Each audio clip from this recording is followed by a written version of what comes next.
Hola a todos los amantes y curiosos de la historia. Bienvenidos a mi canal. Hoy os traigo el caso del monstruo de Londres, un misterioso personaje que sembró el terror en Londres durante las décadas finales del siglo XVIII, asaltando y agrediendo a las mujeres que pertenecían a la alta sociedad londinense en plena calle, siendo este caso comparado en algunas ocasiones con el de Jack el Destripador, pese a que los hechos de ambos casos son completamente diferentes. Espero que os guste este vídeo. En el año 1788 empezaron a surgir los primeros casos que hablaban de mujeres de la alta sociedad que habían sido asaltadas en la calle por un extraño sujeto que las pinchaba con alfileres. En los posteriores meses, los casos se irían multiplicando, además de que el agresor también hizo cambios en su forma de actuar, volviéndose cada vez más sádico. En un principio, el agresor actuaba con simple pinchazos con alfileres sobre sus víctimas. Incluso en ciertas ocasiones les gritaba todo tipo de groserías y de palabras obscenas. Pero con el tiempo, este sujeto empezó a colocar una serie de cuchillas o estiletes sobre sus propias rodillas, colocándose detrás de sus víctimas para clavarles tales armas en las nalgas al alzar la pierna. En cambio, en otras ocasiones se mostraba como un simple vendedor de flores, engañando a la víctima para colirse las flores que llevaba consigo. Pero cuando la dama de turno acercaba su rostro al ramo, aquel extraño sujeto se las ingeniaba para clavarla en la nariz o en las mejillas una serie de alfileres que tenía ocultos entre las flores. Las mujeres pronto acudirían hasta las autoridades tras haber sido agredidas.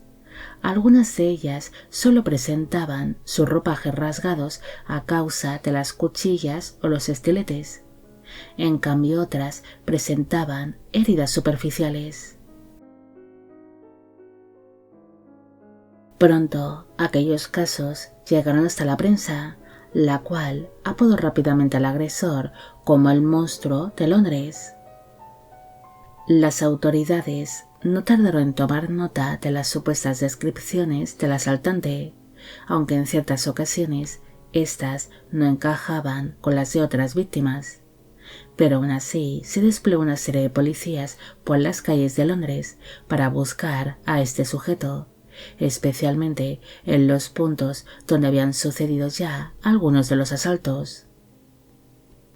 Aquel caso mantenía un tanto desconcertada a la policía londinense, ya que no sabían muy bien qué aspecto tenía el agresor ante las descripciones tan contradictorias que daban las damas.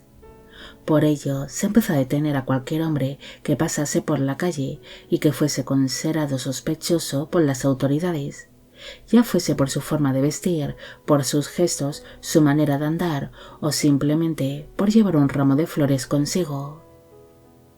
Fueron tantos los hombres que fueron detenidos e interrogados ante la duda, que muchos decidieron formar un grupo que sería conocido como el Club de los No Monstruos.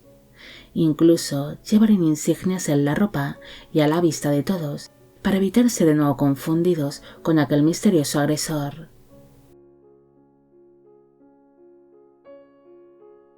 El caso del monstruo de Londres pronto causó una histeria colectiva en dicha ciudad. Muchos decían haber visto al extraño atacante andando por las calles de Londres.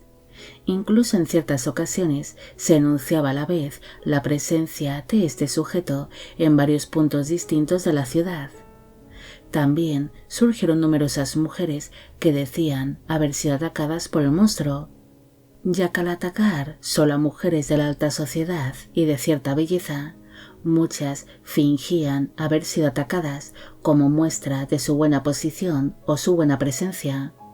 Incluso algunas de estas mujeres fingieron ellas mismas los ataques, reportándose algunos casos en que las supuestas víctimas se habían agredido ellas mismas o entre sí, solo para aparentar ante la sociedad.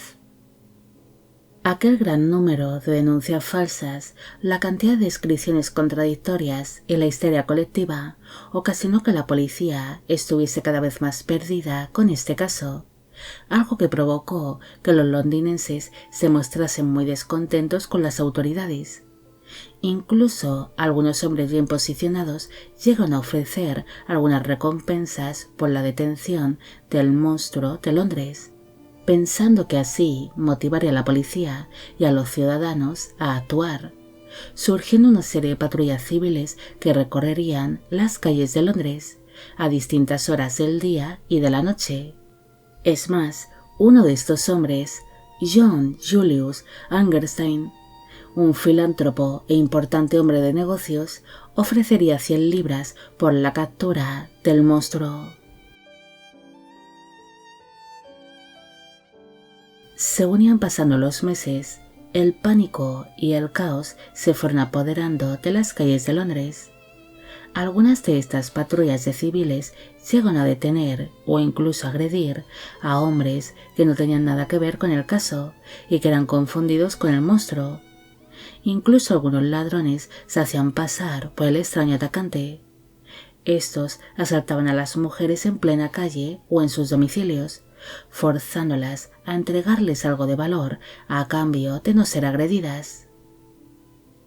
El pánico que causó el monstruo de Londres entre las mujeres bien posicionadas ocasionó que muchas de ellas dejasen de acudir solas a los salones o a las reuniones de la alta sociedad, exigiendo ser siempre acompañadas por varios varones.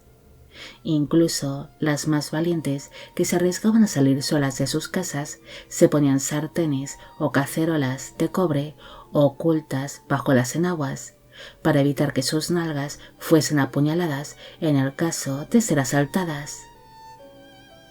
El 13 de junio de 1790, la señorita Ann Porter se encontraba paseando junto a su amante John Coleman por el Green Park de Londres. Pero de pronto, la dama supuestamente reconoció a un hombre que también se encontraba paseando, asegurando ante su amante de que aquel desconocido era el hombre que unos días atrás la había asaltado. El señor John Coleman no lo dudó y empezó a seguir al misterioso hombre, quien se trataba de un bailarín que se llamaba Reinwyck Williams. Pero este hombre pronto se percató de que estaba siendo perseguido por el señor Coleman y empezó a correr hacia su casa. Pero finalmente será alcanzado por Coleman, quien no dudó en enfrentarse a él y le acusó de haber insultado a su amante. Incluso le retó a un duelo, pero finalmente acabaría cambiando de opinión y lo llevó casi a rastras ante la presencia de la señorita Ann Porter, quien se desmayó de la impresión nada más verlo. Reinwyck Williams tenía 23 años de edad cuando fue detenido por las autoridades tras ser capturado por el señor Coleman. Él era un bailarín de ballet que había sido despedido de su compañía de baile tras ser acusado de robo, así que malvivía en un pequeño apartamento y se intentaba ganar la vida trabajando en una fábrica de flores artificiales. Tras ser llevado ante las autoridades, Williams se declaró como inocente y aseguró que no era el monstruo de Londres. En cambio, reconoció haberse acercado en diferentes ocasiones a la señorita Porter. Reinwyck Williams sería sometido a un primer juicio, donde se le acusó de haber destrozado los ropajes a muchas de sus supuestas víctimas, que para entonces eran unas 50 mujeres, una pena que era incluso más severa que la de haber asesinado a una persona. Algunas de las mujeres que habían sido citadas para testificar durante el juicio no reconocieron a Williams como su agresor. Incluso una de ellas aseguró haber fingido todo para intentar aparentar una buena posición ante la sociedad londinense. Aquel primer juicio fue considerado como una auténtica burla. Incluso se decidió hacer un segundo juicio, que sería algo más serio, donde el abogado de Williams acusó a la señorita Porter de haber acusado injustamente a su cliente, solo con la intención de cobrar las recompensas que se ofrecían por su arresto. Durante aquel segundo juicio, una vez más, las supuestas víctimas dieron versiones un tanto contradictorias. Incluso llegan a testificar los compañeros de trabajo del señor Williams y su propio jefe, los cuales aseguraban de que él se encontraba trabajando cuando se cometieron muchas de aquellas agresiones. Pese a los testimonios contradictorios y la falta de veracidad de las versiones que daban algunas de las supuestas víctimas, el señor Williams acabaría siendo condenado a 6 años de cárcel, siendo su condena considerada como demasiado injusta para todo aquel que creía en su inocencia.